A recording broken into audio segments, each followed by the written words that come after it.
آخر تو موت آنی ہے، جنت کی ضمانت مل رہی ہے، کیوں نہ اس کو اویل کر لیا جائے۔ قالت بل اصبر، اللہ کے رسول صلی اللہ علیہ وسلم میں صبر کروں گی، جنت کی ضمانت مل گئی۔ جب جانے لگی تو پھر کہتی ہے سرتاج رسول صلی اللہ علیہ وسلم میں بیماری پہ تو صبر کر سکوں گی، کیونکہ میں نے کہہ دیا میں صبر کروں۔ فادع اللہ الا اتکشف، لیکن ایک بات جو مجھے پریشان کر رہی ہے کہ میں جب بے ہوش ہوتی ہوں تو بے پرد ہو جاتی ہوں، صرف اتنی دعا کر دیجئے کہ میں بے پرد نہ ہوں، باقی میں صبر کر لوں۔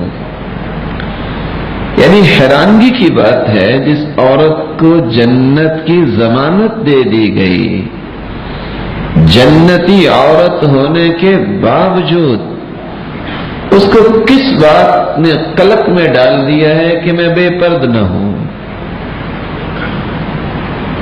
تو مومن کی زندگی ایسی ہوتی ہے، خواہ مرد ہو یا عورت ہو، اس کے لیے دنیا جہان لٹ جائے لیکن اس کا ایمان اس کے سامنے سب سے قیمتی متاع ہوتا ہے۔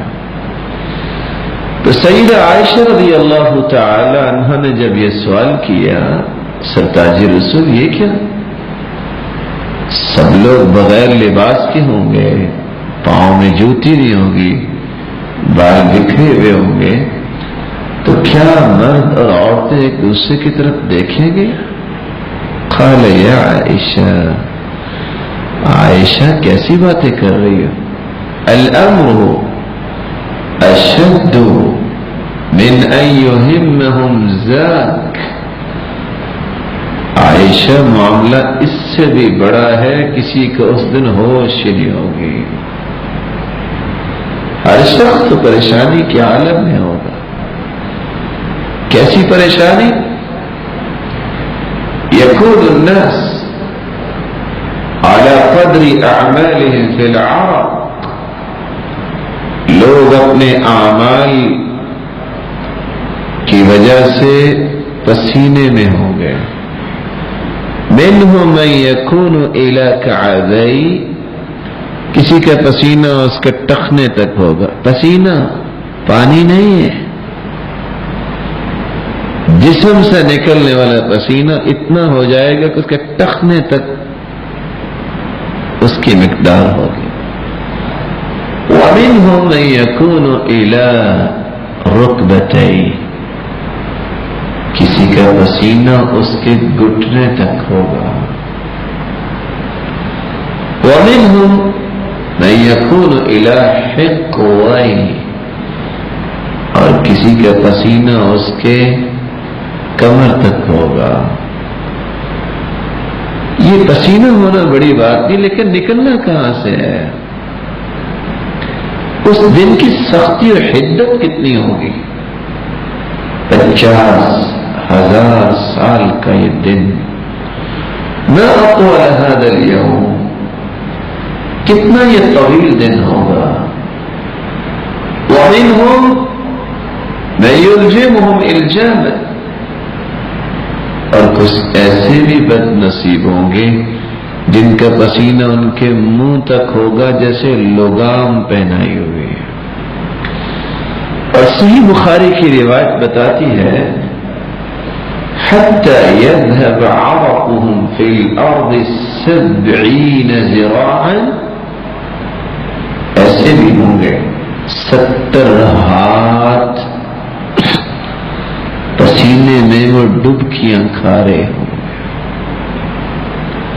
نسأل اللہ السلامۃ والعافیہ، اللہ تعالی ہم سب کو محفوظ فرمائے۔ دعا کیا کرے، اللہ کی قسم قیامت کی ہولناکیاں ایسی ہیں، دعا کیا کرے اللہ قبر کے معاملات کو بھی آسان فرمائے اور حشر کے معاملات کو بھی آسان فرمائے۔ اللہ کے رسول صلی اللہ علیہ وسلم جب قبر کے پاس بیٹھے اتنے روئے تھے حتی بل اللحیہ، آپ کی داڑھی مبارک آنسوں سے تر ہو گئی۔ پھر اتنے روئے حتی بل الثرى، جس جگہ پہ بیٹھے ہیں وہ مٹی تر ہو گئی۔ اور آپ کیا کہہ رہے تھے؟ لمثل هذا فاعدوا، لمثل هذا فاعدوا، میرے صحابہ اس اندھیر کوٹری کے لیے اپنے آپ کو تیار کر لو۔ اس لیے اللہ کے رسول صلی اللہ علیہ وسلم نے فرمایا تھا تعوذوا باللہ من عذاب القبر، قبر کے عذاب سے اللہ کی پناہ طلب کیا کرو۔ اور آپ نے ہر نماز میں اس کے بعد صحابہ کو تعلیم دے دی، اور ہر نماز کے اندر قبر سے پناہ ہر مسلمان طلب کرتا ہے۔ اللہ تعالی ہم سب کو محفوظ فرمائے۔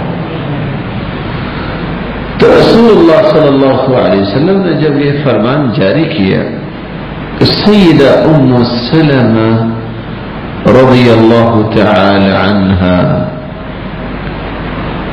یہ سن کے پریشان ہوگی کہ قیامت کو سب لوگ بے لباس ہو جائیں گے، کہتی ہے وَسَوْأَتَا، ہائے ہماری عزتیں کہاں جائیں گی۔ یہ ایسی نیک اور صالحہ مومنوں کی ماں تھی کہ جب ایک عورت نے آ کے یہ سوال کیا هل احتلمت المرأة، کیا عورت کو بھی احتلام ہوتا ہے؟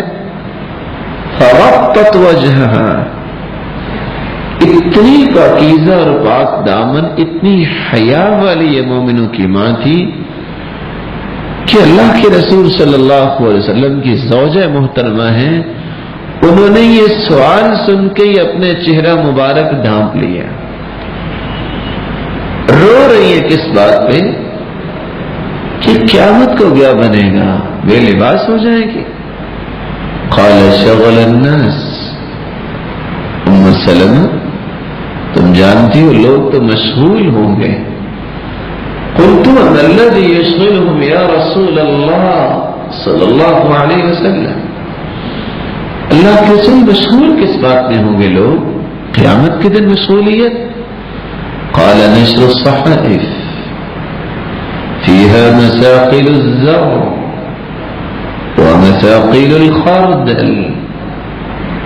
اے ام سلمہ 99 رجسٹر انسانی زندگی کی ایک ایک بات، ایک ایک لمحہ، ایک ایک پل نیکی میں گزرا یا برائی میں گزرا لکھا ہوا ہوگا رجسٹروں میں، اور 99 رجسٹر پھیلائے ہوئے ہوں گے۔ انسان تو اس کو دیکھ دیکھ کے پریشان ہوگا، کون جو ہے کسی کی طرف دیکھنے کی جرت کرے گا۔